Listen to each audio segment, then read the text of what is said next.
Hello बच्चों, स्वागत है आप सभी लोगों का आपके अपने इस YouTube channel new life chemistry classes में। जैसा कि आप सभी लोगों को पिछले वीडियो में ये बताया जा चुका है कि धात और अधात वाला चैप्टर समाप्त हो चुका है। ठीक, आज हम आपसे डिस्कस करने वाले हैं एक नए चैप्टर के बारे में जो कि बोर्ड एग्ज़ाम में काफ़ी अच्छे मार्क आपको दिलाएगा। और इससे अगर देखा जाए तो 10 नंबर के क्वेश्चंस आते हैं स्पेशली इसी चैप्टर से। और ये ऑर्गेनिक केमिस्ट्री का पार्ट है, मतलब कार्बनिक रसायन का ही एक भाग है जिसमें आपको कार्बन से संबंधित समस्त चीज़ें बताई जाएंगी, जैसे कि उसकी संयोजकता क्या होती है, उसके गुण क्या होते हैं, कार्बनिक यौगिक कौन सा पहले बनाया गया प्रयोगशाला में। इन सारी बातों का निर्धारण आज आपको इस चैप्टर में करवाया जाएगा। तो चैप्टर को स्टार्ट करने से पहले आप लोगों से एक प्रतिक्रिया ये लेना चाहता हूँ कि पिछला जो चैप्टर पढ़ाया गया आपको, उसके जो भी कुछ एक्सरसाइज में या उसके इन टेस्ट में क्वेश्चंस दिए गए हों, आप ना कर पाए हों, तो उन्हें ज़रूर बताएं आप कि प्रॉब्लम क्या हो रही है, उसमें किस तरह की दिक्कतें उसमें आ रही हैं जो आप क्वेश्चंस को अटैम्प्ट नहीं कर पा रहे या हल नहीं कर पा रहे हैं। यदि किसी क्वेश्चन में आपको कुछ प्रॉब्लम होती है तो आप ज़रूर बताएं और उसे उस वीडियो के नीचे जो भी कमेंट बॉक्स आपके लिए ओपन किया जाता है उसमें आप लिखिए, उसका सलूशन आपको जो भी हो सकेगा सही समय पर दे दिया जाएगा। इसके बावजूद भी यदि कोई दिक्कत होती है तो आप हमें व्हाट्सएप कर सकते हैं हमारे दिए गए व्हाट्सएप नंबर पर 9795462900 पर। ठीक है, तो आप लोग अपनी प्रिपरेशन को जारी रखिए, जल्द ही मुलाकात होगी आपकी हमारी स्कूल में। ठीक है, तो चलिए वीडियो को आगे कंटिन्यू करते हुए आज आपसे डिस्कस करने वाले हैं कार्बन की संयोजकता के बारे में। चैप्टर का जो नाम है यहाँ पे वो है कार्बन की संयोजकता।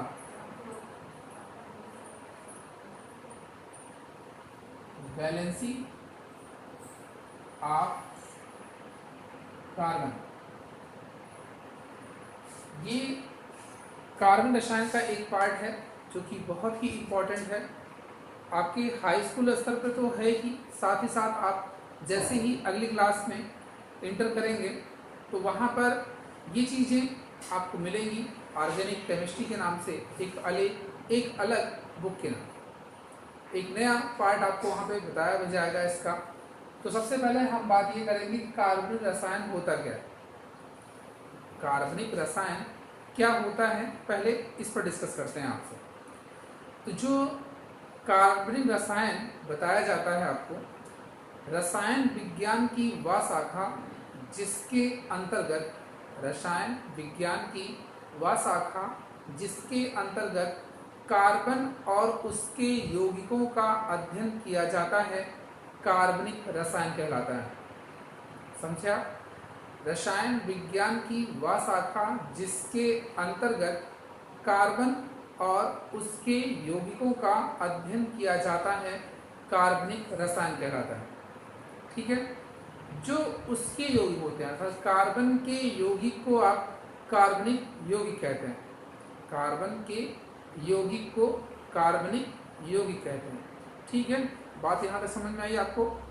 अब आपको यहाँ एक सबसे पहले मैं और इंट्रोड्यूस करवा दूँ, वो है संयोजकता का। संयोजकता जैसे आप इसकी पिछली क्लास में भी आप पढ़ चुके होंगे थोड़ा बहुत, और आपको पहले भी बताया जा चुका है। तो चलिए एक बार फिर से संयोजकता को हम यहाँ पे रिवाइज कर लेते हैं। संयोजकता कहा जाता है किसी तत्व का अन्य तत्वों के साथ संयोग करने की क्षमता।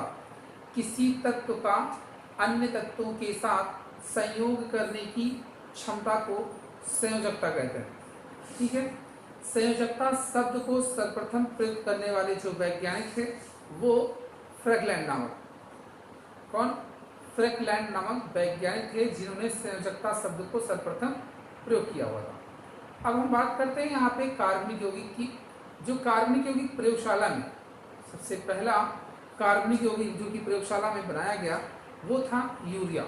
यानी कि क्वेश्चन आया कि प्रयोगशाला में निर्मित प्रथम कार्बनिक यौगिक कौन सा है, तो आंसर है आपका यूरिया। फार्मूला इसका NH2CONH2, ये है यूरिया। आपसे पूछा गया कि इस यूरिया का निर्माण किया किसने प्रयोगशाला में, तो नाम उनका होलर। क्या नाम है? होलर, या होलर बोलते हैं उनको, होलर। ठीक है, होलर कहते हैं इनको। तो प्रयोगशाला में प्रथम संश्लेषित कार्बनिक यौगिक जो है आपका, प्रयोगशाला में प्रथम निर्मित जो कार्बनिक यौगिक है वो है यूरिया, और इसे निर्मित करने वाले वैज्ञानिक हैं होलर। ठीक है, अब जो कार्बन की यहाँ संयोजकता की बात की जाती है वो होती है 4। यहाँ कार्बनिक यौगिक में जो सबसे अधिक प्रयोग किए जाने वाले तत्व हैं, पहले मैं उनकी चर्चा कर लेता हूँ, फिर उनकी संयोजकता के बारे में। जैसे कार्बन हो गया, हाइड्रोजन हो गए, ऑक्सीजन हो गया, हाइड्रोजन हो गया, नाइट्रोजन हो गया, और किसी केस में आपको मिल जाएगा सल्फर। ठीक है ना, मतलब carbon, hydrogen, oxygen, halogen, nitrogen और सल्फर। मेरी समझ से इसके अलावा और कोई भी तत्व आपके उस कार्बनिक यौगिक में देखने को नहीं मिलेगा। ठीक है ना, तो इनमें जो कार्बन की संयोजकता होती है, कार्बन की जो बाह्यतम कोश में इलेक्ट्रॉन होते हैं वो 4 होते हैं, हाइड्रोजन के पास 1 होते हैं, इस ऑक्सीजन के पास 6 होते हैं, लेकिन 2 लोन पेयर रहते हैं, 2 बॉन्ड बनाते हैं आप। इसके पास 7 रहते हैं, इनमें 3 लोन पेयर और 1 के साथ बंध बनाती हैं। नाइट्रोजन में जो रहते हैं उनमें 1 लोन पेयर होते हैं और 3 इलेक्ट्रॉन्स रहते हैं। सल्फर में भी इसी तरह से ऑक्सीजन के जैसा। इसके अलावा कोई भी तत्व कार्बनिक यौगिक में नहीं देखेंगे। ठीक है, मतलब यहाँ जो हाइड्रोजन में आ रहा है उसमें क्लोरीन भी आता है, ब्रोमीन भी आते हैं, आयोडीन भी आता है, फ्लोरीन भी आता है। ठीक है, तो अब आप यहाँ देखिए, जितने भी आपके अनपेयर्ड इलेक्ट्रॉन यहाँ दिखाए जा रहे हैं, जो युग्मन नहीं किए हैं, जिसके पास जोड़ा नहीं बना हुआ है, वही उसकी संयोजकता को दर्शाते हैं। जैसे आपको कार्बन के पास 4 दिखाई दे रहा है, तो इसकी संयोजकता 4 है। यानी कि कार्बन का कोई भी यौगिक हो, कार्बन का कोई भी यौगिक हो, अर्थात कार्बनिक यौगिक में कार्बन की संयोजकता हमेशा 4 ही होगी, चाहे जैसा हो, चाहे वो संतृप्त का हो, असंतृप्त का हो, एलिफैटिक का हो, एरोमेटिक का हो, किसी भी कंपाउंड का हो, वो सब पे 4 ही होगा। इस तरह से हाइड्रोजन की संयोजकता हमेशा 1 होगी, ऑक्सीजन की संयोजकता यहाँ पे 2, हाइड्रोजन की संयोजकता 1, नाइट्रोजन की संयोजकता 3, सल्फर की संयोजकता 2। ठीक है, ये इतने ही एलिमेंट हैं जो कार्बनिक यौगिक में प्रयुक्त किए जाएंगे। ठीक है, यहाँ तक बात समझ में आ रही है आपको? चलिए इसको नोट करिएगा, सब लोग नोट कर लिए होंगे। तो अब आगे बात करें आपसे। इसमें जो सबसे पहला टॉपिक है हमारा वो होगा हाइड्रोकार्बन का। किसका होगा? हाइड्रोकार्बन का। हम इसमें कई चीजें सीखेंगे। हाइड्रोकार्बन,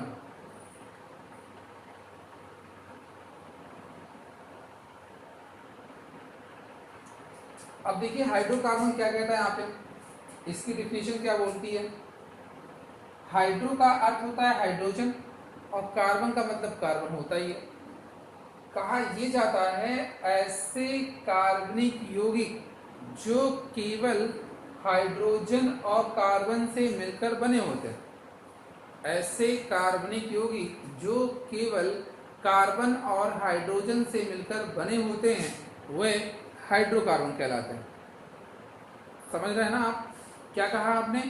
ऐसे कार्बनिक यौगिक जो केवल कार्बन और हाइड्रोजन से मिलकर बने होते हैं वे हाइड्रोकार्बन कहलाते हैं। ठीक है ना? तो चलिए दिखाते हैं यहाँ पे आपको। जैसे मान लीजिए मैंने आपको दे दिया CH4, C2H6, C6H6, C4H10, ऐसे ढेर सारे एलिमेंट्स।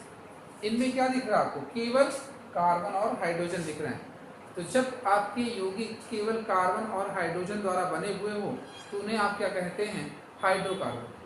क्या सभी कार्बनिक यौगिक को आप हाइड्रोकार्बन बोल सकते हैं? नहीं, लेकिन जितने हाइड्रोकार्बन हैं उन सब को आप कार्बनिक यौगिक कह सकते हैं। ठीक, उन सब को आप क्या कह सकते हैं? कार्बनिक यौगिक कह सकते हैं। अब आप देखिए, हाइड्रोकार्बन जब आपका हो गया तो इस हाइड्रोकार्बन के जो प्रकार की हम बात करें, ये दो प्रकार की होती है। कितने? दो प्रकार की होती हैं। दो प्रकार, एक होता है संतृप्त हाइड्रोकार्बन और दूसरा होता है असंतृप्त हाइड्रोकार्बन। एक संतृप्त हाइड्रोकार्बन और दूसरा असंतृप्त हाइड्रोकार्बन। दिखाते हैं कौन कौन से। एक संतृप्त हाइड्रोकार्बन, संतृप्त हाइड्रोकार्बन,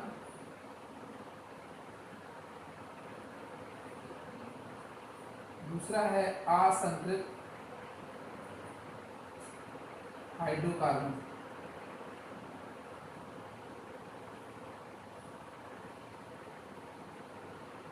ठीक है, संतृप्त हाइड्रोकार्बन और असंतृप्त हाइड्रोकार्बन।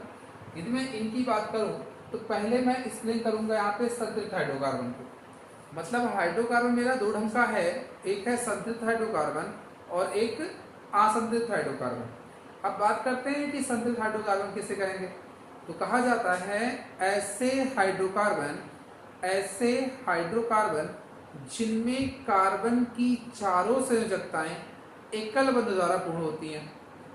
ऐसे हाइड्रोकार्बन जिनमें कार्बन की चारों संयोजकताएं एकल बंध द्वारा पूर्ण होती हैं वे संतृप्त हाइड्रोकार्बन कहलाती हैं। ठीक है, क्या बताया मैंने? ऐसे हाइड्रोकार्बन जिनमें कार्बन की चारों संयोजकताएं एकल बंध द्वारा पूर्ण होती हैं वे संतृप्त हाइड्रोकार्बन कहलाती हैं।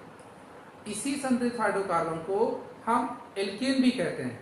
यदि हमसे इसलिए पूछा जाए कि एल्केन का सूत्र क्या होता है या एल्केन किसे कहते हैं, तो एल्केन एक प्रकार का संतृप्त हाइड्रोकार्बन होता है। कैसा?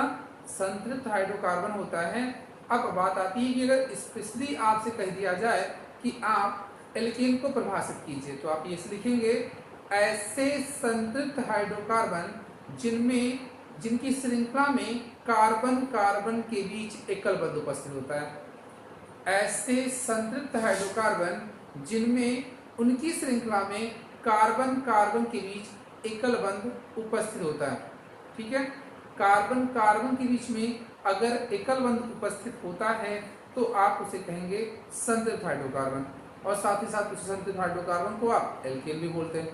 ठीक है, अब जो यहाँ पर एल्केन का फार्मूला होगा वो हम आगे आपसे इसको विशेष रूप से पढ़ेंगे ही।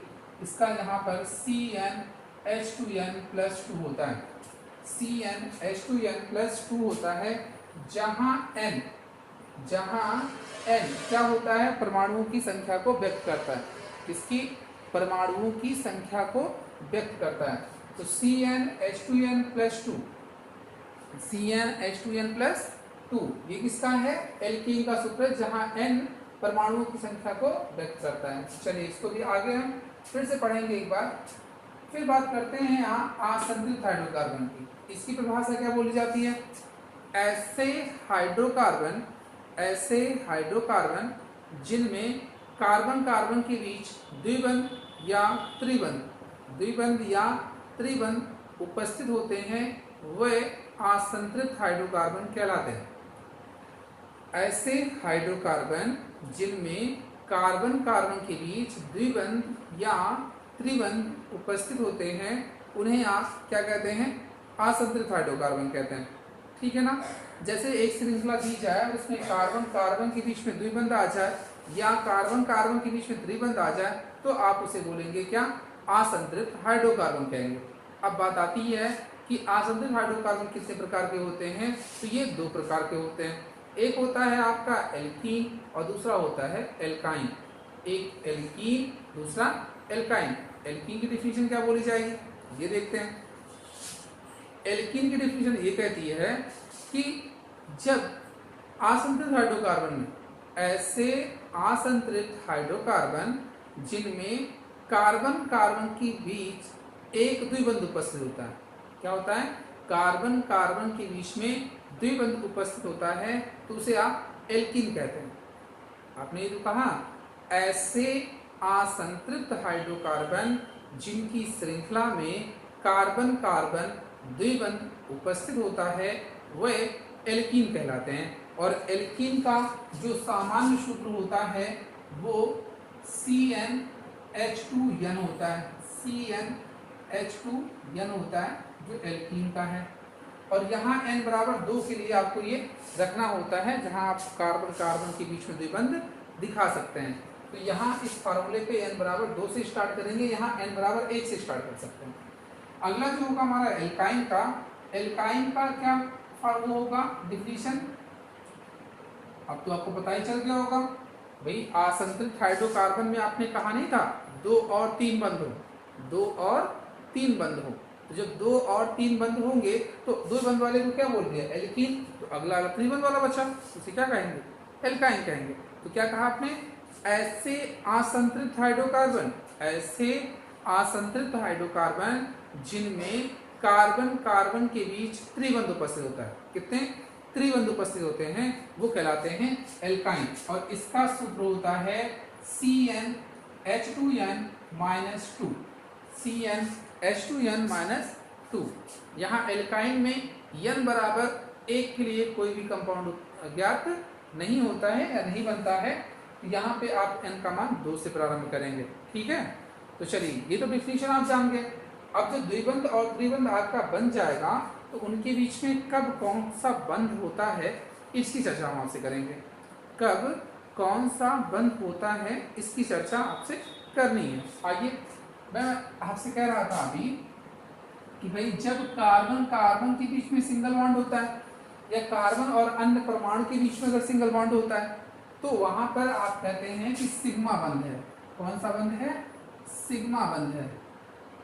समझ रहे हैं सब लोग, सिग्मा बंध मतलब जहां पे केवल एकल बंध आए, चाहे वो कार्बन कार्बन के बीच का हो, कार्बन ऑक्सीजन के बीच का हो, जहां पे भी रहेगा, अगर वहां पर एकल बंध आता है तो आप ये कहोगे कि वो कैसा है, सिग्मा बंध है। जहां द्विबंध आएंगे, क्या आएंगे, द्विबंध आते हैं जिनके बीच में, उनमें एक सिग्मा एक पाई होता है, मतलब सिग्मा और पाई बंध होते हैं, सिग्मा और पाई बंध होते हैं।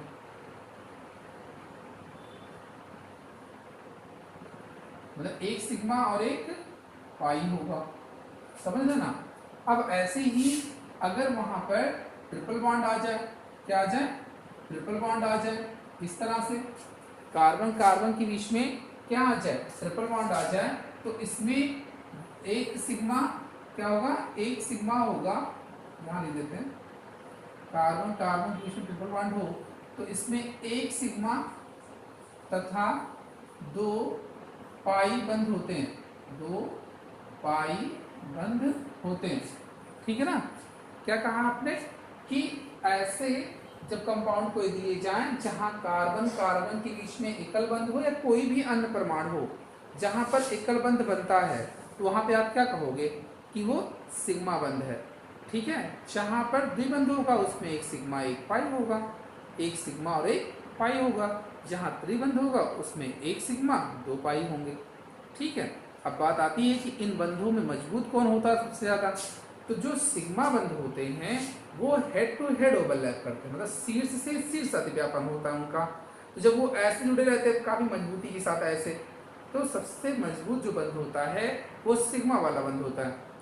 यानी कि सिग्मा और पाई बंध में सबसे ज्यादा स्ट्रांग बॉन्ड कौन से होते हैं, तो आपको बताना है सिग्मा वाला। क्यों होते हैं, क्योंकि उनके बीच में शीर्ष से शीर्ष अतिव्यापन होता है, ऐसे बहुत मजबूत होते हैं। लेकिन जब अगर कहा जाए पाई बंध क्यों नहीं मजबूत होता है, तो उनके बीच में इस तरह का होता है, कैसा होता है, साइड टू साइड का होता है, ऐसे साइड साइड बधे रहते हैं, तो इनके बीच में क्या ज़्यादा मजबूती नहीं मिलती है, ठीक है ना। इस तरह से आप कह सकते हैं कि ये पार्श्वीय अतिव्यापन करते हैं, जो पाई वाले होते हैं ये पार्श्वीय अतिव्यापन करते हैं, जबकि सिग्मा वाले ऐसे शीर्ष से अतिव्यापन करते हैं, कैसे, शीर्ष से अतिव्यापन करते हैं। तो ये जो चीज़ें आपको बताई गई आज, इसमें पहले कि कार्बन क्या होता है या कार्बन की संयोजकता क्या होती है। कार्बन एक अधातु का होता है जिसका परमाणु क्रमांक 6 होता है, बाह्यतम कोश में 4 इलेक्ट्रॉन होते हैं जिसके आधार पर इसकी संयोजकता 4 बताई जाती है। बाकी इसके और गुणों का उल्लेख आपसे अगले वीडियो में जरूर करेंगे। आज तो बस एक तरह का इंट्रोडक्शन था, अभी ये चैप्टर समझिए स्टार्ट ही नहीं हुआ है। मैं इसको जब स्टार्ट करूँगा तो आप इसको और अच्छे ढंग से समझेंगे। बस केवल ये जो आज आपको बताया गया इनको एक बार अच्छे से रिवाइज करिए, अच्छी लगे तो इनको नोट भी करें, और साथ ही साथ जो चीज़ें आपको यहाँ समझाई गई, कुछ अगर कहीं दिक्कत होती, कोई डाउट्स होता है तो वीडियो के नीचे कमेंट बॉक्स ओपन रहता है, आप चाहे जब भी वीडियो देखें उसके बाद अगर आपको वीडियो में कुछ भी दिक्कत होती है, समझ नहीं पा रहे हैं या फिर कुछ और प्रॉब्लम है, कोई क्वेश्चन का आंसर नहीं आ रहा, इससे संबंधित कोई प्रश्न आपने देखा हो, उसका आंसर मैंने नहीं बताया हो, या उस क्वेश्चन को अटैम्प्ट ना किया हो यहाँ पर, तो उसे आप ज़रूर नीचे कमेंट बॉक्स में लिखें, उसका आंसर आपको ज़रूर मिलेगा। ठीक है, वीडियो यदि आप लोगों को अच्छी लगे तो वीडियो को लाइक करें और अपने दोस्तों के साथ इसे शेयर करें, साथ ही साथ चैनल को सब्सक्राइब भी करवाएं। तो आज के लिए इस वीडियो में बस इतना ही रखते हैं, और आप सभी से ये उम्मीद रखते हैं कि वीडियो में जो चीज़ें बताई गई हैं वो अच्छे से समझ में आई होंगी और आप उसे अच्छे से कॉपी भी करेंगे। ठीक है, तो चलते इसमें आगे की तरफ। अब इस वीडियो में बस आपको इतना ही बताया जा रहा है, आगे नेक्स्ट डे पर डिस्कस करेंगे इसमें।